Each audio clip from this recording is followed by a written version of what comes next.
നമസ്കാരം. സനോജി, നമ്മൾ ഈ ശബരിമല വിഷയം ചർച്ച ചെയ്തിട്ട് 1-2 ദിവസങ്ങളാകുന്നു.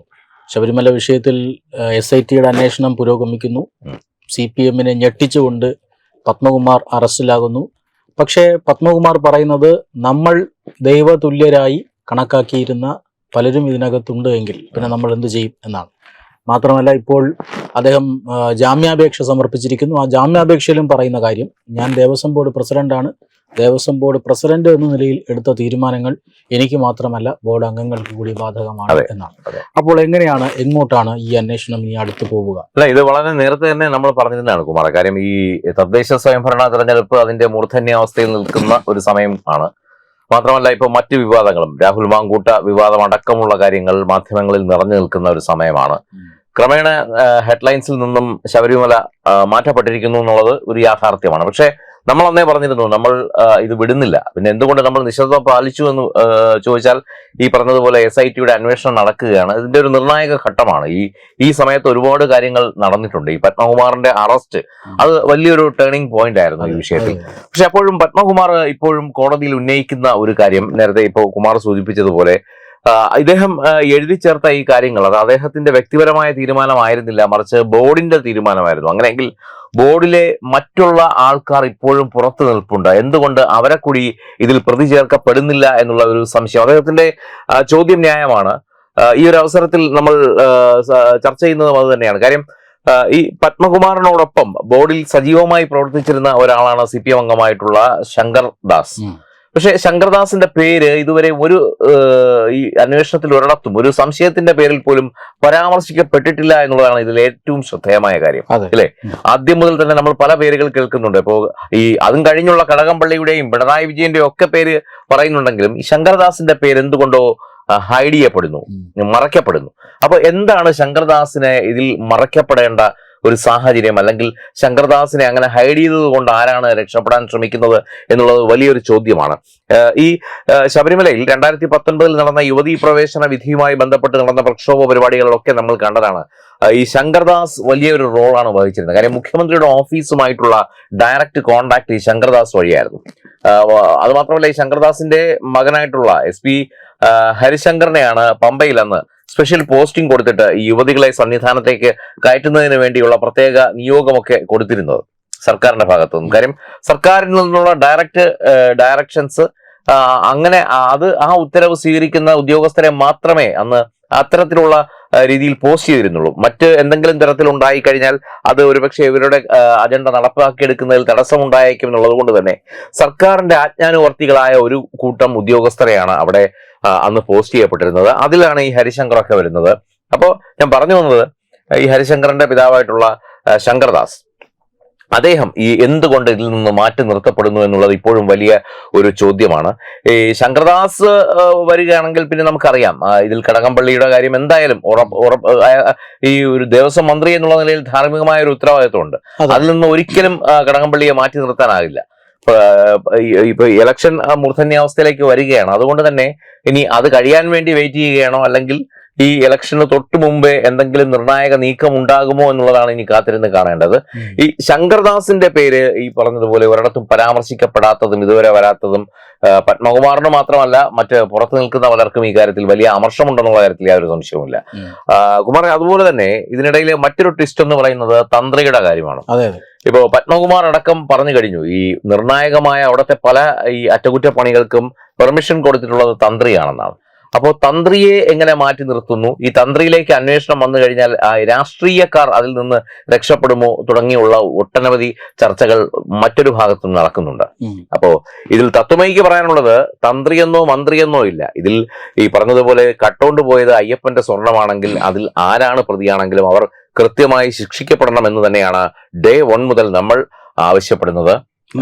നാളിതുവരെ നമ്മൾ ആ ഒരു നിലപാട് തന്നെയാണ് നമ്മൾ പിന്തുടർന്നിട്ടുള്ളത്. മറ്റൊരു പ്രധാനപ്പെട്ട കാര്യം, അതായത് ഈ തദ്ദേശ തെരഞ്ഞെടുപ്പ് വരുന്നുണ്ട്, തൊട്ടു പിന്നാലെ നിയമസഭാ തെരഞ്ഞെടുപ്പ് വരുന്നുണ്ട്.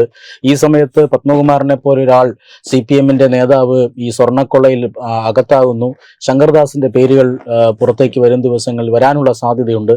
ഈ സാഹചര്യത്തിൽ തന്ത്രിയെ അറസ്റ്റ് ചെയ്ത് ഈ പ്രശ്നത്തിനൊരു ചെക്ക് വയ്ക്കുക എന്നൊരു നീക്കം CPM നടത്തുന്നുണ്ടോ? കാരണം തന്ത്രി അറസ്റ്റിലാകുന്നതോടുകൂടി എടുത്തിരിക്കുന്നത് ഞങ്ങളല്ല, നിങ്ങളുടെ തന്ത്രിയാണ്.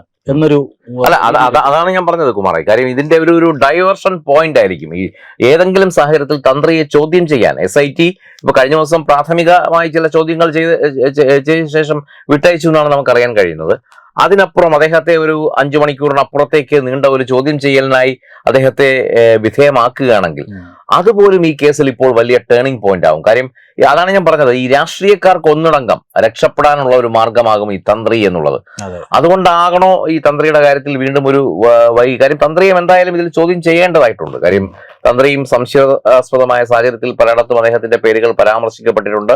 പത്മകുമാറിന്റെ മൊഴി, അതെ, പത്മകുമാറിന്റെ മൊഴിയിൽ. മാത്രമല്ല അദ്ദേഹം വാജിവാഹനം, അതാണല്ലോ അദ്ദേഹത്തിനെതിരെ ഏറ്റവും രൂക്ഷമായി ഉണ്ടായ ആരോപണം. അത് ഇതുവരെയും അദ്ദേഹം മടക്കി കൊടുക്കേണ്ട ഒരു സാഹചര്യം ഉണ്ടായിട്ടില്ല. അദ്ദേഹം കൊടുക്കാമെന്ന് പറഞ്ഞെങ്കിലും ദേവസ്വം ബോർഡ് അത് ഏറ്റുവാങ്ങിയിട്ടില്ല. എന്നിട്ടും അത് കൊടുക്കേണ്ട ഒരു ബാധ്യത അദ്ദേഹത്തിന് ഉണ്ട്. പക്ഷെ അത് ഇതുവരെയും മടക്കി കൊടുത്തില്ല എന്നാണ് നമ്മൾ അറിയാൻ കഴിയുന്നത്. എന്തായാലും മണ്ഡലകാലവും ഇതിന് സമാന്തരമായി തന്നെ മുന്നോട്ട് നീങ്ങുകയാണ്. ശബരിമലയിൽ തിരക്ക് ആദ്യ ഘട്ടത്തിൽ വലിയ രീതിയിൽ വന്നു. പക്ഷേ ഈ സ്പോട്ട് ബുക്കിങ്ങിലും അതുപോലെ തന്നെ വെർച്വൽ ക്യൂവിലും ഒക്കെ വലിയ നിയന്ത്രണങ്ങൾ ഉണ്ടാക്കിയത് കൊണ്ട് ഇപ്പോ 4-5 ദിവസമായി തിരക്കേ ഇല്ലാത്തൊരവസ്ഥയിലേക്ക് പോവുകയാണ്. എന്തായാലും വരുന്ന ദിവസങ്ങളിൽ ഈ തെരഞ്ഞെടുപ്പിനോടൊപ്പം തന്നെ ഇതും കൂടെ പോകുമല്ലോ മുന്നോട്ട്. അപ്പോ നമുക്ക് കാത്തിരുന്ന് കാണേണ്ടി വരും എന്താണ് സംഭവിക്കാൻ പോകുന്നത് എന്നുള്ളത്. പക്ഷെ ദേവസ്വം ബോർഡിൽ ഈ പറയുന്ന മുൻകാലങ്ങളിലുള്ള അദൃശ്യ ശക്തികൾ ഇപ്പോഴും പിടിമുറുക്കിയിരിക്കുന്നു എന്നൊരു സൂചന നമുക്ക് ഈ അടുത്ത ദിവസങ്ങളിൽ കിട്ടുന്നുണ്ട്.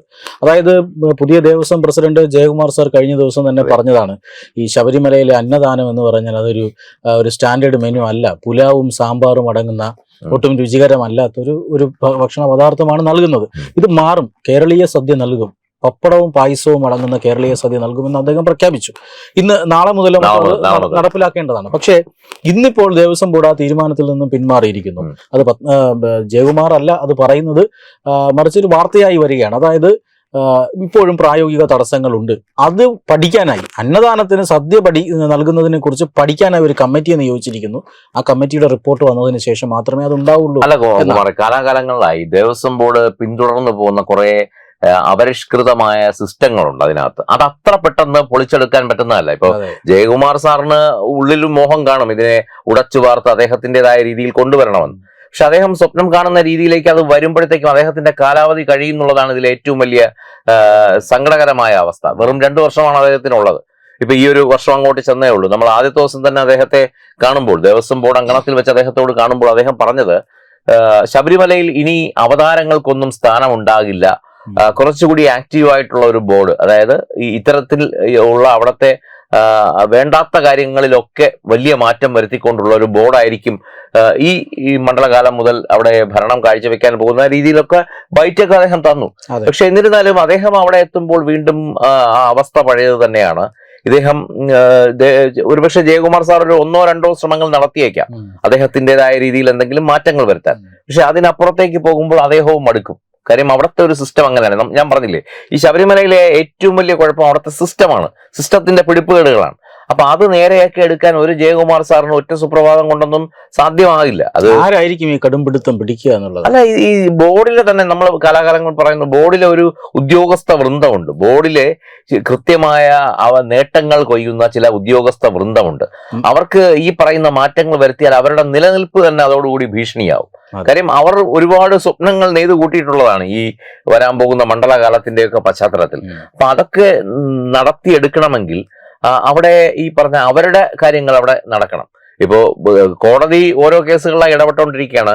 മേൽശാന്തിയുടെ മുറിയിൽ നിന്നും നെയ്യ് അഭിഷേകം നടത്തി കൊടുക്കുന്ന രീതിയൊക്കെ അവസാനിപ്പിച്ചുകൊണ്ടിരിക്കുകയാണ്. അപ്പോൾ വരുന്ന ദിവസങ്ങളിൽ കോടതിക്ക് മാത്രമേ ഇതിലിനി കൂടുതലായി എന്തെങ്കിലും ചെയ്യാൻ പറ്റൂ എന്നുള്ളതാണ് ഈ സമയം നമ്മൾ മനസ്സിലാക്കുന്നത്. അല്ലാതെ ദേവസ്വം ബോർഡ് പ്രസിഡന്റിനോ പുതിയ ഒരു മെമ്പർക്കോ അവിടെ ചെന്ന് നിന്ന് ചെയ്യാൻ പറ്റുന്ന കാര്യങ്ങൾക്കും അപ്പുറമാണ് അവിടുത്തെ ഈ ഓരോ കാഴ്ചകളും കാര്യങ്ങളും. എന്തായാലും ശബരിമല സ്വർണ്ണക്കൊള്ളയുമായി ബന്ധപ്പെട്ട വിഷയങ്ങൾ, ചർച്ചകൾ, ആരോപണങ്ങൾ അതെല്ലാം പുരോഗമിക്കുകയാണ്. നേരത്തെ സൂചിപ്പിച്ചതുപോലെ തെരഞ്ഞെടുപ്പ് കാലത്ത് തന്ത്രിയെ ഏതെങ്കിലും രീതിയിൽ ചോദ്യം ചെയ്യുകയോ അറസ്റ്റ് ചെയ്യുകയോ ചെയ്ത് ഈ കേസ് അവസാനിപ്പിക്കാം എന്ന് ഭരണപക്ഷം വിചാരിക്കുന്നുണ്ടെങ്കിൽ, പക്ഷേ മറുഭാഗത്തും നീക്കങ്ങൾ നടക്കുന്നുണ്ടല്ലോ. ഇന്ന് BJP സംസ്ഥാന അധ്യക്ഷൻ രാജീവ് ചന്ദ്രശേഖർ വരണമെന്ന് കോടതിയെ നീക്കമാണ്. കാര്യം ഇതിന്റെ അന്താരാഷ്ട്ര ബന്ധങ്ങൾ പുറത്തു വരണമെങ്കിൽ ഒരു കേന്ദ്ര അന്വേഷണ ഏജൻസി തന്നെ ഇതിലേക്ക് വരണം. നിഷ്പക്ഷമായ അന്വേഷണം നടക്കണമെന്നുള്ളത് കൊണ്ടാണ് BJP-യുടെ സംസ്ഥാന അധ്യക്ഷൻ രാജീവ് ചന്ദ്രശേഖർ നേരിട്ട് ഹൈക്കോടതിയിൽ ഇങ്ങനെ ഒരു ഹർജി സമർപ്പിച്ചിരിക്കുന്നത്, CBI അന്വേഷണം വേണം എന്ന് പറഞ്ഞുകൊണ്ട്.